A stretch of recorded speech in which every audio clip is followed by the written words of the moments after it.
بسم اللہ الرحمن الرحیم۔ شادی تو بڑی دھوم دھام سے ہوئی تھی، لیکن نصیبوں نے برباد کر دیا تھا۔ مہک کی شادی اپنے کزن طاہر سے ہوئی تھی۔ شادی کے بعد کچھ مہینے تو سکون سے گزرے تھے۔ ساس نند سب پوچھنے لگے 8 ماہ ہو گئے ہیں، کوئی اللہ کی رحمت۔ مہک کوئی جواب نہ دیتی۔ وقت گزرنے لگا، 5 سال گزر گئے، لیکن مہک ماں نہ بن سکی۔ پھوپھو، ساس، نند، یہاں تک کہ طاہر بھی تانے دینے لگا۔ پھوپھو تو بار بار کہتی یہ منحوس ہے، بس اس سے جان چھڑوا لینی ہے۔ بانجھ پن کا تانا، وہ الفاظ کتنا درد دیتے ہیں، یہ صرف ایک عورت ہی سمجھ سکتی ہے۔ مہک ہر شام طنز سہتے ہوئے سوتی، پھر صبح سخت لہجے اس کے منتظر ہوتے۔ بہت دعا مانگی، اے میرے اللہ مجھے معاف فرما، مجھ پہ رحم فرما۔ میں اب تھک گئی ہوں باتیں سن سن کر، مجھے اپنی رحمت سے نواز دے۔ ساس کبھی کسی حکیم کے پاس تو کبھی کسی ڈاکٹر کے پاس لے کر جاتی۔ مہک کا ہر ٹیسٹ کلیئر ہوتا۔ جب طاہر سے کہتے اپنا ٹیسٹ کروانے کو تو وہ انکار کر دیتا۔ 7 سال گزر گئے، لیکن اولاد نہ ہوئی۔ پھر ایک دن مہک کھانا بنا رہی تھی، طاہر گھر آیا، ساتھ ایک لڑکی تھی۔ ماں نے پوچھا طاہر بیٹا یہ کون ہے؟ طاہر مسکرا کر بولا اماں یہ تیری بہو ہے، ہم نے کورٹ میرج کی ہے۔ ماں پہلے کچھ پریشان سی ہوئی، پھر مہک کی طرف دیکھ کر بولی اس منحوس کا کیا کرنا ہے؟ طاہر نے مہک کی طرف دیکھ کر 3 بار طلاق کہا، پھر دوسری بیوی کا ہاتھ تھام کر کمرے میں چلا گیا۔ ساس نند سب بہت خوش تھے۔ مہک کی تو دنیا ختم ہو گئی تھی، لیکن اب کیا کر سکتی تھی وہ زندگی بھر رونے کے سوا؟ وہ انجام جانتی تھی، جب عورت کو طلاق ہو جائے تو یہ معاشرہ اس کے ساتھ کیا کرتا ہے۔ طلاق والی لڑکی کو صرف گوشت کا ٹکڑا سمجھا جاتا ہے۔ 10 سال پہلے وہ کب جانتی تھی یوں آنے والا وقت اس پر قہر برسائے گا؟ وہ کب جانتی تھی اس کے دامن پہ طلاق کا دبا لگ جائے گا؟ ساس گالی دے کر بولی منحوس نکل جا اب ہمارے گھر سے۔ بنا کچھ کہے لبوں کو سی لیا۔ کیا شکوہ کرتی اب، کیا شکایت کرتی؟ جب زخم ہی اپنوں نے دیے تھے۔ کمرے میں گئی، اپنا موبائل لیا، الماری میں کپڑے پڑے ہوئے تھے، کچھ ضرورت کا سامان تھا۔ طاہر کہتا تھا نئی موٹر بائیک لینی ہے۔ مہک نے پیسے جمع کرتے کرتے 5 سال میں 70,000 روپے جمع کر لیے تھے اپنے خرچ میں سے۔ جاتے ہوئے طاہر کی طرف مسکرا کر دیکھنے لگی۔ پاگل ہو، کسی کو دکھ نہیں نہ دیتے، میں بددعا نہیں دوں گی، بس میرے نصیبوں کا سفر ہی ایسا ہے۔ خوش رہو تم دونوں، اور ہاں یہ لو 70,000 روپے، کہتے تھے نا بائیک لینی ہے، میری طرف سے تم کو شادی کا گفٹ ہے۔ طاہر مہک کی آنکھوں میں دیکھنے لگا، غم کا ایک بھی آنسو نہ تھا۔ نہ جانے کیسے اتنا صبر کیے ہوئے تھی، یوں لگ رہا تھا جیسے کچھ ہوا ہی نہ ہو۔ مہک نے پھوپھو کے سامنے سر جھکایا، پھوپھو جان چلو مانا میں منحوس ہی سہی، لیکن آپ میری پھوپھو بھی تو ہیں نا، مجھے پیار تو دے دیں۔ الوداع کرتے ہوئے پھوپھو نے منہ موڑ لیا، مسکرانے لگی، ہائے کیسے اتنی نفرت کر لیتے ہیں آپ لوگ۔ پیدل ہی گھر کی جانب چلنے لگی۔ جیسے ہی گھر سے قدم باہر رکھا، ضبط ٹوٹ گیا، آنکھوں سے آنسوؤں کا طوفان بہنے لگا۔ سرخ آنکھیں، برباد زندگی، تڑپتا دل، بے بسی کی انتہا، ہزار شکوے شکایت لبوں پہ، کس سے کہتی کس کو سناتی کیا گزری اس پہ۔ رکشے میں بیٹھی امی ابو کے گھر آ گئی، مسکرا رہی تھی۔ امی سے ملی، بھابھی بھائی ابا سب گھر تھے، سب سے مسکراتے ہوئے ملی۔ امی نے پوچھا مہک خیر تو ہے؟ آج اس وقت اور اکیلی ہی آئی ہو، طاہر کہاں ہے؟ مسجد سے اذان کی آواز سنائی دینے لگی۔ ظہر کا وقت ہو گیا تھا۔ بنا کچھ بولے وضو کیا، نماز ادا کی۔ نماز کے بعد امی سے کہنے لگی امی بھوک بہت لگی ہے، کھانا ہی دے دیں۔ امی کچھ نہ سمجھ پا رہی تھی۔ مہک کو کھانا دیا، کھانا کھا کر کہنے لگی امی سو جاؤں کچھ دیر۔ ماں نے غصے سے پوچھا میرا دل گھبرا رہا ہے، مجھے سچی بات بتا مہک کیا ہوا ہے؟ طاہر نے کچھ کہا ہے کیا؟ مہک چپ رہی۔ نہیں امی کسی نے کچھ نہیں کہا، بس آپ سے ملنے آئی ہوں، کہو تو چلی جاؤں یہاں سے۔ ماں نے سینے سے لگایا، مہک تیری آنکھیں بتا رہی ہیں کچھ تو بات ہے۔ مہک ماں کے سینے لگی ہوئی مسکرانے لگی، آواز کانپنے لگی امی طاہر نے مجھے طلاق دے دی ہے بانجھ کہہ کر۔ ماں کو یقین نہیں ہو رہا تھا، یہ کیا کہہ رہی ہو میری بچی؟ مہک بولی امی بس ہو گئی طلاق، اب کوئی تماشا نہ کرنا کوئی بھی، بس جو ہونا تھا ہو گیا۔ مجھ پہ ایک قیامت کا آنا ضروری تھا جو آ کر گزر گئی، اب پلیز اس سے پوچھنا لڑنا جھگڑنا نہیں۔ امی چھوڑیں بس، میں کسی سے کوئی شکایت نہیں کرتی۔ ماں تڑپنے لگی، مہک کیا ہو گیا میری بچی تم کو؟ ہم ان لوگوں کو گربان سے پکڑیں گے، حق مہر کی بات کریں گے۔ مہک مسکرانے لگی، امی میری زندگی کو روگ لگ گیا، آپ حق مہر کی بات کر رہی ہیں۔ کیا ہوگا اس سے؟ کوئی فرق پڑے گا کیا؟ 4 لوگ اکٹھے ہوں گے، میرا تماشا لگے گا، پولیس، کورٹ کچہری، گالم گلوچ، وہ لوگ بھی مجھے دیکھیں گے جن کو میری خبر تک نہیں۔ امی اس نے چھوڑ دیا، میں خوش ہوں، بس اب پلیز اس بارے میں کوئی بات نہ کرے۔ مہک کمرے میں جا کر آنکھیں بند کر کے لیٹ گئی۔ خیال آنے لگا کیسے طاہر کی خدمت کی، اس کے پاؤں دباتی رہی، اس کو کھانا بنا کر دیا، کپڑے دھونا، نہ سردی دیکھنی نہ گرمی، اس گھر کو گھر بنانے میں مصروف رہی، کبھی بھوک بھی کاٹی، افلاس کے دن بھی دیکھے، میں ہر ممکن کوشش کرتی رہی میرا گھر آباد رہے، نہ جانے کتنے تانے سنے، نہ جانے کتنے سخت لہجے برداشت کیے، بالآخر کیا ہوا؟ طلاق۔ یہ کیا ہے سب؟ باپ نے کہا ہماری بچی ہماری مرضی سے ہی شادی کرے گی، نہ پسند پوچھی، نہ دل کا حال بیان کرنے دیا، خود فیصلہ کیا اور مجھے خاموشی سے الوداع کر دیا۔ جس سے نکاح ہوا اس نے میری نہ کوئی قربانی دیکھی، نہ میرا رات رات بھر جاگنا دیکھا، نہ میری چاہت کو سمجھا، بس مطلب کی نہ رہی تو چھوڑ دیا۔ ہم بیٹیاں کیا ہیں آخر، کبھی جہیز کے نام پہ ماری جاتی ہیں تو کبھی بے اولادی کے۔ اتنے میں اذان ہونے لگی، ساری رات سوچ میں گزر گئی، آنکھ سے ایک آنسو گال کو چھوتے ہوئے تکیے کو بھگو گیا، بالکل خاموش ہو چکی تھی، کہنے کو ایم اے پڑھی تھی، لیکن بیٹیوں کی تعلیم کسی جاہل مرد کے نکاح میں آنے سے ختم ہو جاتی ہے، کیونکہ معاشرہ کہتا ہے مرد اگر گالی بھی دے تو خاموش رہو، مرد تھپڑ بھی مار دے تو خاموش رہو، اور اگر مرد طلاق بھی دے دے تو بھی مجرم بن کر دامن پہ داغ لیے خاموش رہو۔ وقت گزرنے لگا، مہک کی زندگی اندھیرے میں ڈوب چکی تھی، نہ کوئی خواہش تھی باقی، نہ کوئی چاہت، یوں کہہ لے صرف سانسوں کا سفر جاری تھا اور موت کا انتظار۔ اب رنگین دنیا سے ڈرنے لگی تھی، اب کئی کئی گھنٹے وہ تنہا بیٹھی نہ جانے کس سوچ میں گم رہتی، یادداشت کمزور ہو گئی، رات کو کیا کھایا تھا صبح تک بھول جاتی، کبھی کوئی چیز کہیں رکھ دی تو بھول گئی، جسے خود کی خبر نہ رہے وہ زندہ لاش ہوتا ہے، اور پھر کتنی آسانی سے کوئی کسی کو چھوڑ جاتا ہے۔ مہک طلاق کے بعد ایک پتھر سی بن گئی تھی، بھابھی لوگ اتنی طنز و تانے دیتی تھیں لیکن خاموش، بالکل خاموش رہتی، کیا فرق پڑتا ہے اب کوئی کچھ بھی کہے، جیسے جینے کی تمنا ختم ہو گئی تھی۔ بابا نے سوچا ہماری کہانی کب ختم ہو جائے خدا جانے، مہک کی دوبارہ شادی کر دیتے ہیں، لیکن مہک اب کی بار مر تو سکتی تھی لیکن شادی نہیں کر سکتی تھی، اسے اب ایک نفرت سی تھی اس رشتے سے، اسے لگتا تھا سب مرد گھٹیا اور فریبی مطلبی ہیں،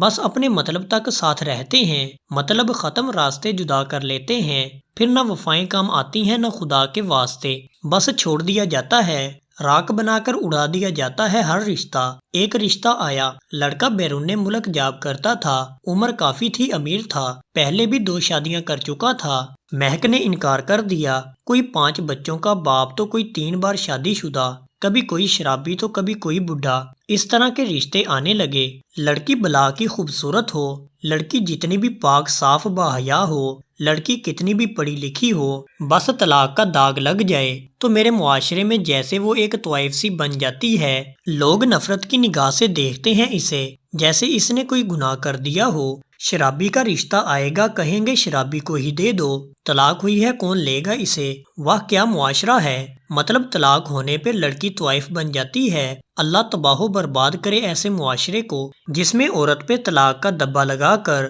چوروں، ڈکیٹوں، شرابی، زانی مردوں کی ملکیت سمجھی جاتی ہے۔ خیر مہک کے لیے کچھ ایسے ہی رشتے آنے لگے، ہر بار انکار کر دیتی، بابا نے بہت سمجھایا، بیٹی ہماری بات مان لو، زندگی کا سفر تنہا نہیں گزارا جاتا، کل کو خدا جانے کیا سے کیا ہو جائے، لیکن مہک انکار کرتی رہی۔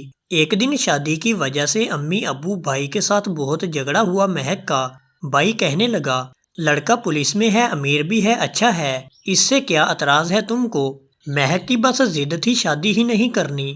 جب سب سو گئے تو نیند کی گولیاں کھا لیں، پھر جب حالت بگڑنے لگی تو رونے لگی اونچی آواز میں، بابا نے آواز سنی کمرے میں آئے، مہک کی حالت غیر ہو چکی تھی، جلدی سے ہسپتال لے گئے، رات کے 12 بج رہے تھے، ڈاکٹر نے معدہ واش کیا، علاج شروع کیا، ماں مہک کے سر پہ ہاتھ پھیر کر بولی میری بچی کیوں خود کو اذیت دے رہی ہو، وہاں ایک لڑکا وقاص جو نرس تھا وہاں پہ ڈرپ انجیکشن وغیرہ لگا رہا تھا مہک کو، ڈاکٹر نے وقاص سے کہا اس مریض کو جو میں نے میڈیسن لکھ کر دی ہیں تم نے خود ٹائم پہ کھلانی ہے، وقاص نے ہاں میں سر ہلایا، ٹھیک ہے سر، ڈاکٹر بولا اچھا میری ڈیوٹی کا ٹائم ختم ہو چکا ہے، یہ وقاص یہی ہے، اس کو میں نے سب کچھ بتا دیا ہے، آپ پریشان نہ ہوں، خطرے والی کوئی بات نہیں ہے۔ 2 بج رہے تھے، بابا ہسپتال کے گارڈن میں بیٹھ گئے، ماں بھی پاس صوفے پہ لیٹی تو آنکھ لگ گئی۔ مہک نے آواز دی، مجھے پانی دو۔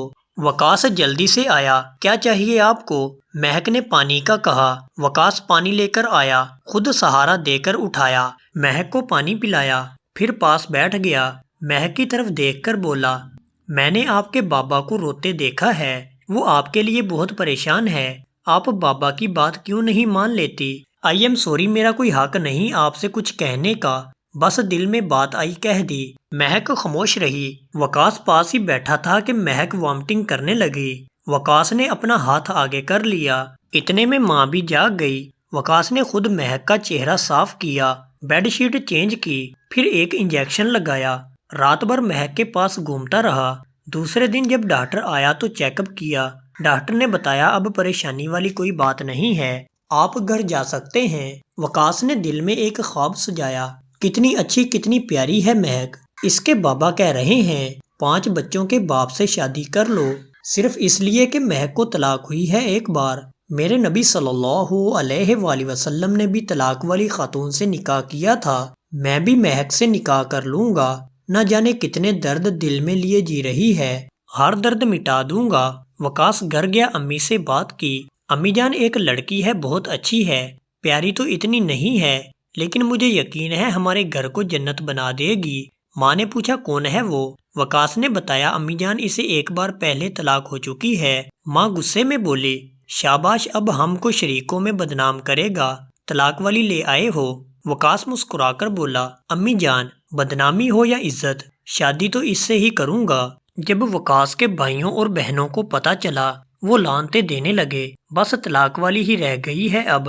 بہن اپنی ننند کے لیے کہنے لگی اور بھائی اپنی سالی کے رشتے کی بات کرنے لگا۔ وقاص بس بضد تھا، مہک سے ہی نکاح کرنا ہے۔ ماں نے کہا ٹھیک ہے کر لو، لیکن تمہارے بھائی کہہ رہے ہیں شادی کے بعد بیوی کو لے کر الگ رہنا، وہ اتنی اچھی ہوتی تو اس کو طلاق کیوں ہوتی؟ وقاص راضی ہو گیا، ٹھیک ہے الگ رہوں گا۔ دوسرے دن وقاص اس کی بہن ماں مہک کے گھر گئے رشتے کی بات کرنے، سلام دعا کے بعد بات چیت شروع ہوئی۔ مہک کی ماں کہنے لگی ہم کیا کریں، ہماری بیٹی نہیں مانتی۔ وقاص پیار سے بولا، آنٹی کیا میں ایک بار مہک سے بات کر لوں؟ ماں نے ہاں میں سر ہلایا، بیٹا کر لو بات، آگے نصیب کا کھیل۔ مہک بہت غصے میں تھی، جب وقاص کو سامنے دیکھا چپ ہو گئی۔ کیسی ہیں آپ؟ مہک آہستہ سے بولی، ٹھیک ہوں، آپ کہاں؟ وقاص پیار سے بولا، مہک آپ کی امی اور ابو سے آپ کو مانگنے آئے ہیں۔ مہک سخت لہجے میں بولی، وقاص آپ کا یہ پاگل پن ہے، میں جانتی ہوں مجھے رسوائی کے سوا کچھ نہیں ملے گا۔ وقاص مسکرانے لگا، ہر مرد ایک سا نہیں ہوتا، بس اللہ کی خاطر مجھے ایک موقع دے دیں۔ بہت واسطے دیے مہک کو، مہک آخر مان گئی، ٹھیک ہے۔ سب بہت خوش تھے، مہک وقاص کی ہمسفر بن گئی۔ سب نے بہت برا بھلا کہا وقاص کو، طلاق والی لے آیا ہے۔ وقاص کو پرانا ایک کمرہ الگ سے دے دیا، بھائی وقاص سے بات تک نہ کرتے تھے، مہک کو بہت بری لڑکی سمجھتے تھے۔ وقاص مہک سے کہنے لگا، میری جان میں امیر زیادہ تو نہیں ہوں، لیکن وعدہ کرتا ہوں شہزادی بنا کر رکھوں گا آپ کو۔ مہک محسوس کر رہی تھی وقاص اچھا انسان ہے۔ وقاص ناشتہ کے وقت مہک کے ساتھ مل کر ناشتہ تیار کرواتا، پھر مل کر دونوں ناشتہ کرتے۔ وقاص کی تنخواہ 15,000 تھی، جس سے گزارا بہت مشکل تھا، کچا سا مکان تھا، بھائی سب الگ تھے، انہوں نے اپنے گھر نئے بنا لیے۔ مہک ایک دن کہنے لگی، وقاص یہ آئی فون کتنا مہنگا ہوتا ہے نا؟ وقاص مسکرانے لگا، میری جان آپ کی صرف ایک مسکراہٹ کی قیمت ہے آئی فون۔ مہک کا برتھ ڈے تھا، وقاص کیک لے کر آیا، چھپا کر رکھ دیا۔ جب 12 بجے مہک سو رہی تھی، مہک کے ماتھے پہ بوسہ کیا، مہک نے آنکھ کھولی، مسکراتے ہوئے پھول برسانے لگا، ہیپی برتھ ڈے میری جان۔ مہک شاکڈ تھی، وقاص آپ کو یاد تھی میری برتھ ڈے؟ کیک لے کر آیا، دونوں نے کیک کاٹا، پھر ایک گفٹ سامنے رکھا، مہک مسکراتے ہوئے گفٹ کھولنے لگی۔ وقاص کیا ضرورت تھی میری جان یہ سب کرنے کی، پہلے ہی آپ اتنی مشکل سے گھر چلا رہے ہیں۔ وقاص کندھے پہ سر رکھا ہنس رہا تھا، جب گفٹ کھولا اس میں آئی فون تھا۔ مہک رونے لگی، پاگل ہو بالکل وقاص، بیوی کو کون اتنا مہنگا گفٹ دیتا ہے، بالکل پاگل ہو۔ وقاص نے آنسو صاف کیے، میری جان سب کچھ آپ کے لیے ہی تو ہے، مہک جینے لگی تھی۔ وقاص چاہے غریب تھا لیکن ایک شہزادہ تھا۔ سب مذاق اڑانے لگے۔ بڑا آیا شادی کی تھی طلاق والی سے، اب گھر نہیں بنا سکا۔ وقاص خاموش رہا۔ ایک دن مہک کی دوست نے بتایا اسکول ٹیچر کی جاب آئی ہے، اپلائی کر لو۔ مہک نے وقاص سے بات کی۔ وقاص ہاتھ تھام کر بولا، میری جان آپ کا جو دل کہتا ہے وہی کریں، مجھے کوئی اعتراض نہیں۔ مہک نے اپلائی کیا، تعلیم اچھی تھی، اللہ کا کرم ہوا، 17 گریڈ کی ٹیچر کی جاب مل گئی۔ بہت خوش تھے دونوں۔ بھائی کے گھر مٹھائی بھیجی۔ بھائی منہ بنا کر بولا، بے غیرت بیوی کی کمائی کھائے گا، کہاں خوش ہوتے ہیں ہم کو رلانے والے۔ 2 سال بعد مہک اسکول کی پرنسپل بن گئی، اچھی خاصی تنخواہ، پھر بہت سے بچے ٹیوشن بھی پڑھتے۔ دیکھتے ہی دیکھتے حالات بدلنے لگے۔ ڈبل منزل گھر بنا لیا۔ وقاص نے اپنا میڈیکل اسٹور بنا لیا۔ زندگی خوشیوں میں بدل گئی۔ اللہ پاک نے رحمت کی بیٹا عطا کیا۔ وقاص بہت خوش تھا۔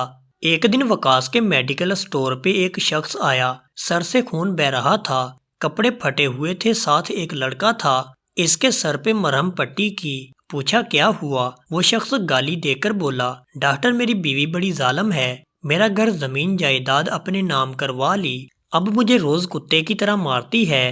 وہ کوئی اور نہیں، مہک کا پہلا شوہر طاہر تھا۔ بھائی سامنے کھڑا تھا۔ وقاص پاس گیا، کہنے لگا، بھائی جان یہ دیکھیں وہی مہک ہے جس کی وجہ سے آپ نے مجھے گالیاں دے کر گھر سے نکال کر کچے سے مکان میں بھیج دیا۔ آپ کہتے تھے یہ طلاق والی عورت ہے۔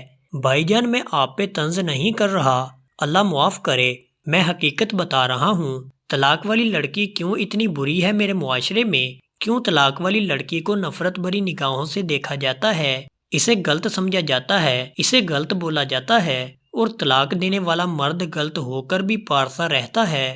بھائی میں تو اللہ کا شکر ادا کرتا ہوں طلاق والی لڑکی کو اپنا ہمسفر بنایا، ورنہ میں بھی آپ کی طرح سوچتا تو شاید میری مہک یا تو زندگی بھر طلاق کا بوجھ لیے تڑپتی رہتی، یا پھر کسی شرابی یا 5 بچوں کے باپ یا کسی بوڑھے کی نوکرانی بن کر عمر گزار دیتی۔ آج الحمدللہ ہم دونوں بہت خوش ہیں۔ بھائی جان سوچ کو بدلیں، صرف عورت کو گالی دینا بند کریں۔ جانتے ہو بھائی طلاق کب ہوتی ہے؟ جب ایک سمجھدار اور اچھی لڑکی کسی جاہل اور برے مرد کے ساتھ باندھ دی جائے، یا سمجھدار اچھا مرد جاہل اور بری عورت کے ساتھ باندھ دیا جائے۔ اور ہاں، ضروری نہیں طلاق والی لڑکی کوئی مجرم ہو، اگر ایسا ہوتا تو میرے نبی کریم صلی اللہ علیہ وآلہ وسلم کبھی طلاق والی عورت سے نکاح نہ کرتے۔ خدا را جہالت کی دنیا سے نکل کر عورت کو عزت دینا سیکھیں۔ جزاک اللہ۔